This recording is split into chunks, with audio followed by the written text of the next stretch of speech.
El Alzheimer es una enfermedad degenerativa también, que puede surgir como consecuencia de un Parkinson, ¿cierto? La característica más importante, desde el punto de vista clínico, la característica más importante del Alzheimer es la demencia senil.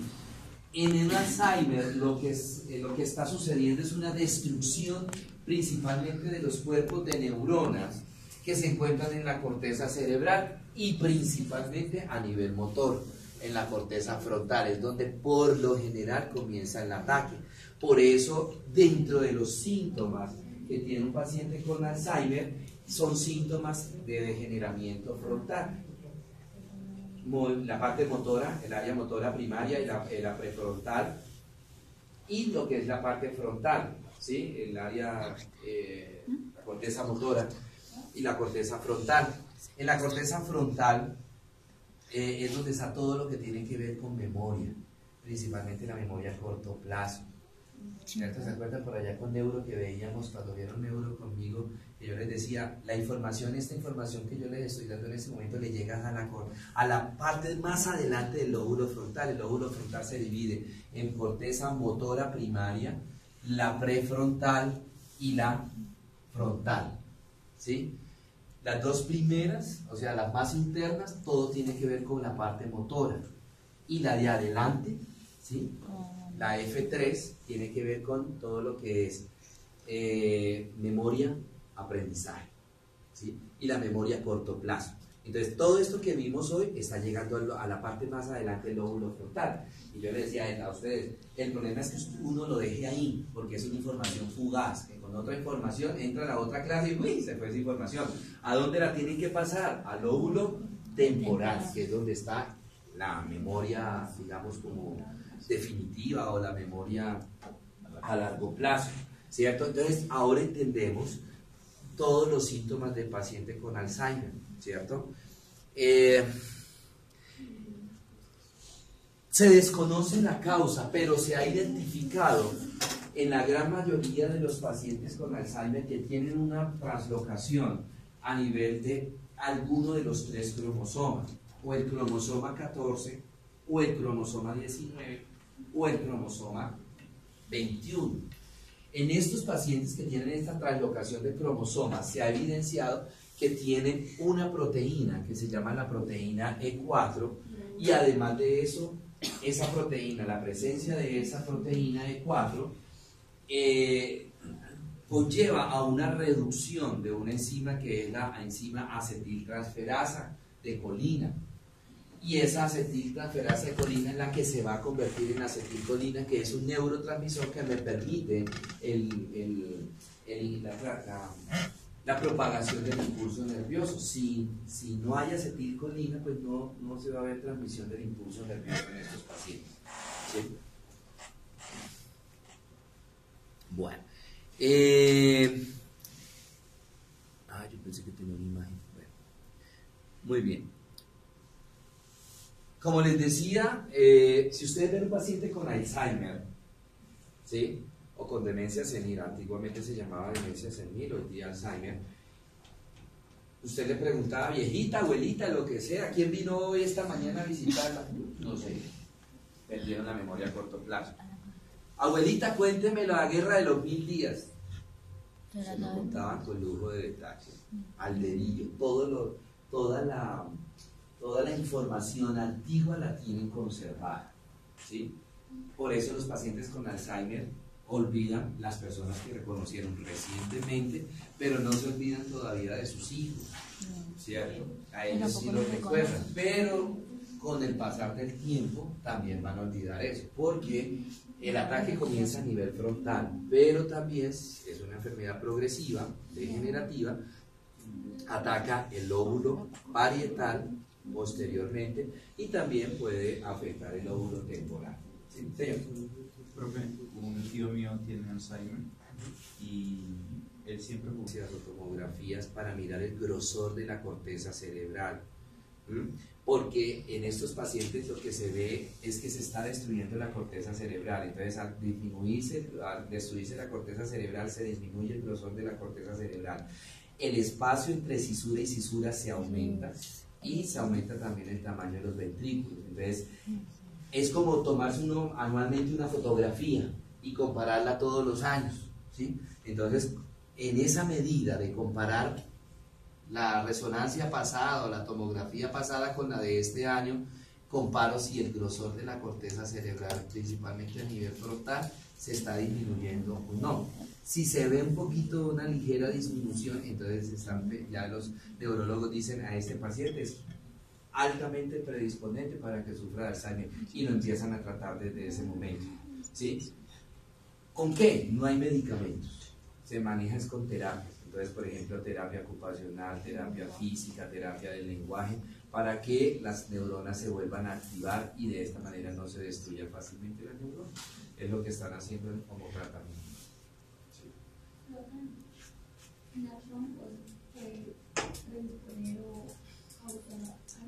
Neurológica, muerte de neuronas me lleva a un Alzheimer. Todas las patologías que me lleven a una muerte de neuronas me llevan a Alzheimer. Entonces lo que son isquemias, los SB, las tumores, todo eso, las convulsiones. Se ha visto que sí hay pacientes epilépticos que terminaron en Alzheimer. ¿Pero por qué? Porque la enfermedad generó hipoxia, la hipoxia muerte neuronal, y esa muerte neuronal entonces me reduce el tamaño de la corteza y bueno, ahí vienen todos los trastornos. ¿Listos? Bueno, muy bien. Preguntas, dudas, inquietudes. Entonces, no, es que hay que aplaudirlo, que está vicioso, está callado. Bueno, el SB o ACB, ¿sí? Yo todavía a estas alturas del paseo, en mi época, nosotros decíamos ACB. Cuando yo recién me gradué, entonces salió que no se decía ACB porque ACB significaba accidente.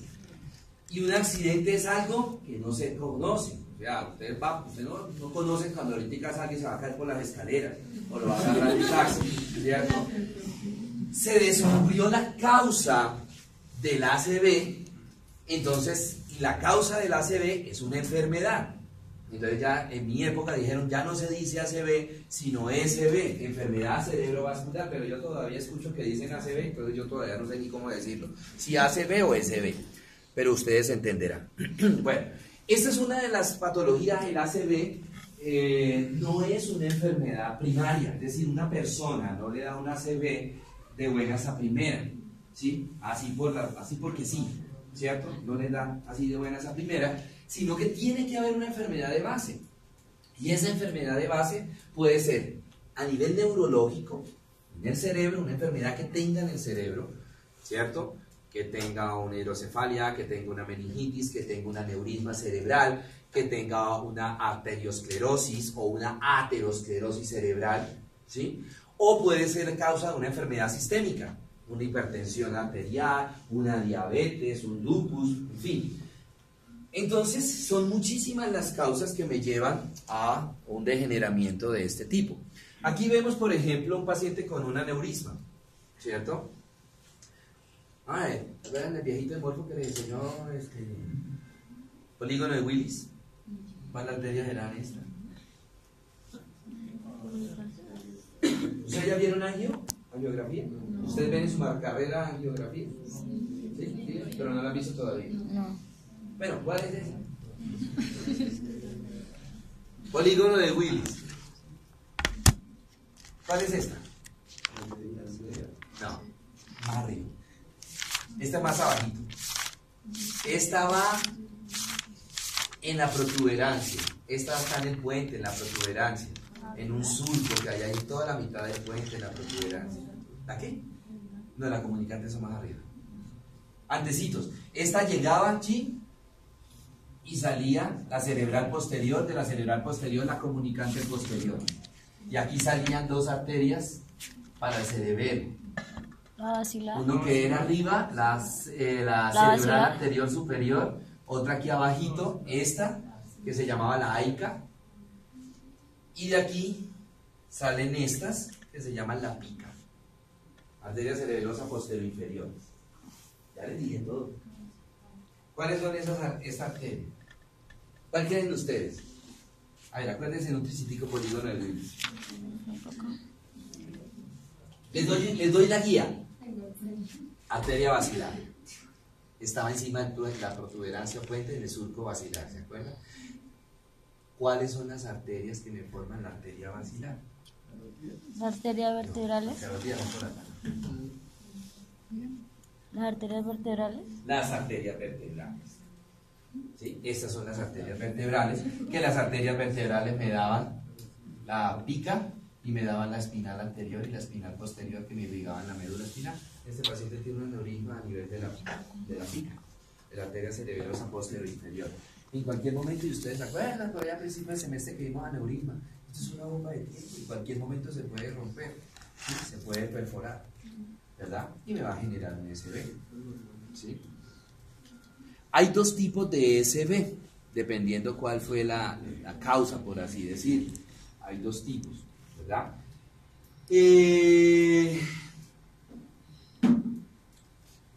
Lo que les decía, se puede generar por las arterias internas del cerebro, las que ustedes estaban mencionando ahorita, la cerebral posterior, la comunicante posterior, la cerebral media, la cerebral anterior, la comunicante anterior, y bueno, cualquiera de sus ramas.